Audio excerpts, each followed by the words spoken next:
امیر المؤمنین حضرت ابو بکر صدیق نے اپنی مجلس مشاورت کے سامنے یہ مسئلہ پیش کیا۔ اس مجلس میں جو اکابرین شامل تھے ان میں حضرت عمر، حضرت عثمان، حضرت علی، حضرت طلحہ، حضرت زبیر، حضرت عبد الرحمن بن عوف، حضرت سعد بن ابی وقاص، حضرت ابو عبیدہ ابن الجراح، حضرت معاذ بن جبل، حضرت ابی بن کعب اور حضرت زید بن ثابت رضوان اللہ علیہم اجمعین خاص طور پر قابل ذکر ہیں۔ میرے دوستو، خلیفہ حضرت ابو بکر نے کہا، رسول کریم صلی اللہ علیہ وسلم کا ارادہ تھا کہ شام کی طرف سے رومیوں کے حملے کا سدباب کیا جائے۔ آپ نے جو تدبیریں سوچی تھیں ان پر عمل کرنے کی آپ کو مہلت نہ ملی، آپ انتقال فرما گئے۔ اب تم نے سن لیا ہے کہ ہرقل جنگی تیاری مکمل کر چکا ہے اور ہمارا ایک سالار شکست کھا کر بھی آ گیا ہے۔ اگر ہم نے رومیوں کے خلاف کوئی کاروائی نہ کی تو ایک تو اپنے لشکر کے حوصلے کمزور ہوں گے اور وہ رومیوں کو اپنے سے زیادہ بہادر سمجھنے لگیں گے۔ دوسرا نقصان یہ ہوگا کہ رومی آگے بڑھائیں گے اور ہمارے لیے خطرہ بن جائیں گے۔ اس صورتحال میں تم مجھے کیا مشورہ دو گے؟ یہ بھی یاد رکھنا کہ ہمیں مزید فوج کی ضرورت ہے۔ امیر المؤمنین حضرت عمر نے کہا، آپ کے عزم کو کون رد کر سکتا ہے؟ میں محسوس کر رہا ہوں کہ شام پر حملے کا اشارہ اللہ کی طرف سے ملا ہے۔ لشکر کے لیے مزید نفری بھرتی کریں اور جو کام رسول اللہ صلی اللہ علیہ وآلہ وسلم کرنا چاہتے تھے اسے ہم پورا کریں۔ امیر المؤمنین حضرت عبد الرحمن بن عوف نے کہا، اللہ کی آپ پر سلامتی ہو، غور کر لیں، رومی ہم سے طاقتور ہیں۔ خالد بن سعید کا انجام دیکھ، ہم رسول اللہ کے ارادوں کو ضرور پورا کریں گے، لیکن ہم اس قابل نہیں کہ رومیوں پر بڑے پیمانے کا حملہ کریں۔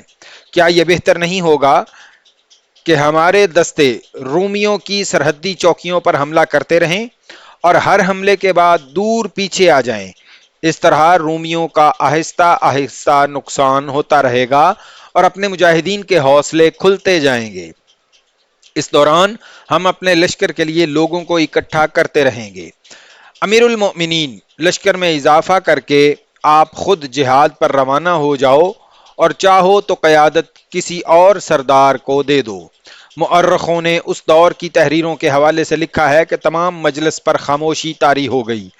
حضرت عبد الرحمن بن عوف نے بڑی جرت سے اپنا مشورہ پیش کیا۔ ایسا لگتا تھا جیسے اب کوئی اور بولے گا نہیں۔ خاموش کیوں ہو گئے ہو تم؟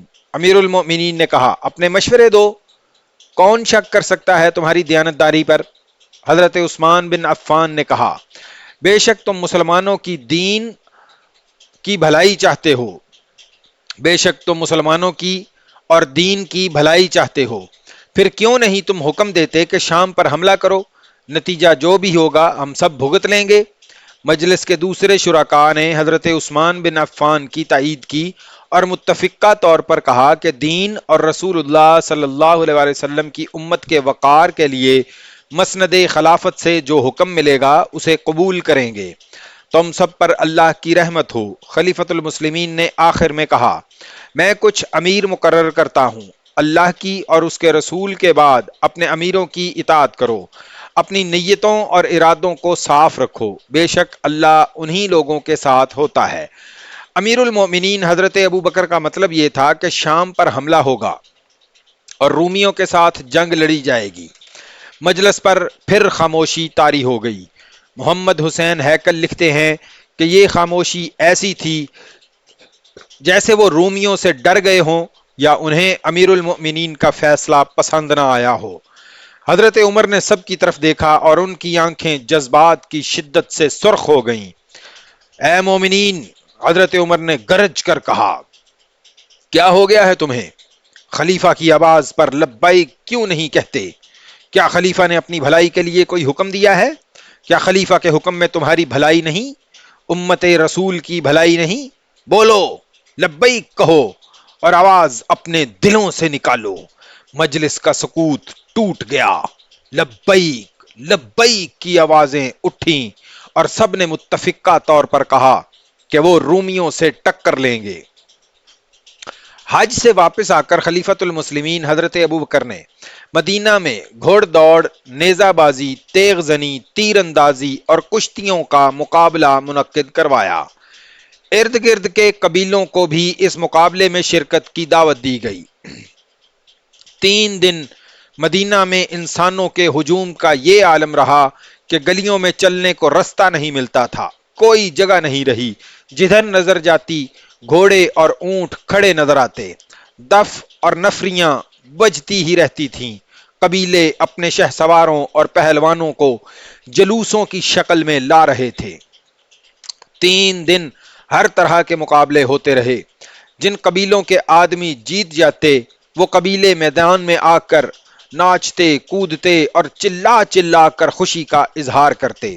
ان کی عورتیں اپنے جیتنے والے آدمیوں کی مدح میں گیت گاتی۔ مقابلے میں باہر کا کوئی گھوڑ سوار یا تیغ زن یا کوئی شتر سوار زخمی ہو جاتا تو مدینہ کا ہر باشندہ اسے اٹھا کر اپنے گھر لے جانے کی کوشش کرتا۔ مدینہ والوں کی میزبانی نے قبیلوں کا دل موہ لیے۔ مقابلوں اور میلے کا یہ اہتمام خلیفۃ المسلمین حضرت ابوبکر نے کیا تھا۔ مقابلے کے آخری روز مدینہ کا ایک آدمی گھوڑے پر سوار میدان میں آیا۔ میدان میں ارد گرد لوگ گھوڑوں اور اونٹوں کے ہجوم میں کھڑے ہوئے تھے۔ اے رسول اللہ کے امتیوں، میدان میں اترنے والے سوار نے بلند آواز سے کہا، خدا کی قسم کوئی نہیں جو تمہیں نیچا دکھا سکے۔ تم نے اس میدان میں اپنی طاقت اور اپنے جوہر دیکھ لیے ہیں۔ کون سا دشمن ہے جو تمہارے سامنے اپنے پاؤں پر کھڑا رہ سکے؟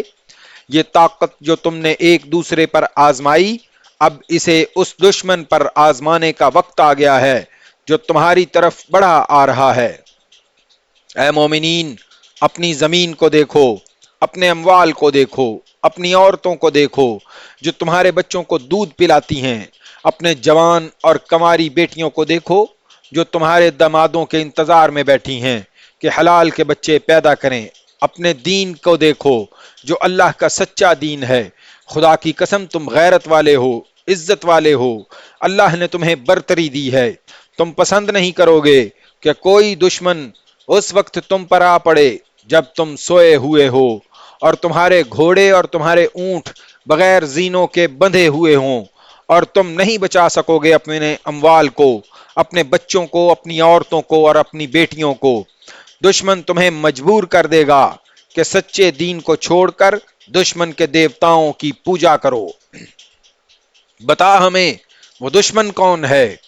ایک شتر سوار نے چلا کر پوچھا، کون ہے جو ہماری غیرت کو للکار رہا ہے؟ رومی، گھوڑ سوار نے اعلان کرنے کے لہجے میں کہا، وہ جو ملک شام پر قبضہ کیے بیٹھے ہیں، ان کی فوج ہم سے زیادہ ہے، بہت زیادہ ہے، ان کے ہتھیار ہم سے اچھے ہیں، لیکن وہ تمہارا وار نہیں سہ سکتے۔ تم نے اس میدان میں اپنی طاقت اور اپنی ہمت دیکھ لی ہے، اب اس میدان میں چلو جہاں تمہاری طاقت اور ہمت تمہارا دشمن دیکھے گا۔ ہمیں اس میدان میں کون لے جائے گا؟ ہجوم میں سے کسی نے پوچھا۔ مدینہ والے تمہیں اپنے ساتھ لے جائیں گے۔ مدینہ کے گھڑ سوار نے کہا، دیکھو انہیں جو برسوں سے محاذ پر لڑ رہے ہیں، کٹ رہے ہیں اور وہیں دفن ہو رہے ہیں۔ انہیں اپنے بچوں کی یاد نہیں رہی، انہیں اپنے گھر یاد نہیں رہے۔ وہ بڑی تھوڑی تعداد میں ہیں اور اس دشمن کو شکست پہ شکست دے رہے ہیں جو تعداد میں ان سے بہت زیادہ ہے۔ وہ راتوں کو بھی جاگتے ہیں تمہاری عزتوں کے لیے۔ انہوں نے آتش پرست فارسیوں کا سر کچل ڈالا ہے، اب رومی رہ گئے ہیں، مگر ہمارے مجاہدین تھک گئے ہیں، محاذ ایک دوسرے سے دور ہیں، وہ ہر جگہ فوراً نہیں پہنچ سکتے۔ کیا تم جو غیرت اور عزت والے ہو، طاقت اور ہمت والے ہو، ان کی مدد کو نہیں پہنچو گے؟ ہجوم جو پہلے ہی بے چین تھا جوش و خروش سے پھٹنے لگا۔ امیر المؤمنین کی یہی منشا تھی کہ لوگوں کو اسلامی لشکر میں شامل کیا جائے۔ قبیلوں کو جو عورتیں مدینہ آئی تھیں، انہوں نے اپنے مردوں کو لشکر میں بھرتی ہونے پر اکسانا شروع کر دیا۔ اس روز جو مقابلوں کا آخری روز تھا، مقابلوں میں کچھ اور ہی جوش اور کچھ اور ہی شور تھا۔ مقابلوں میں اترنے والوں کا انداز ایسا ہی تھا جیسے وہ لشکر میں اچھی حیثیت حاصل کرنے کے لیے اپنے جوہر دکھا رہے ہوں۔ اس کے بعد ان لوگوں میں سے کئی اسلامی لشکر میں شامل ہو گئے۔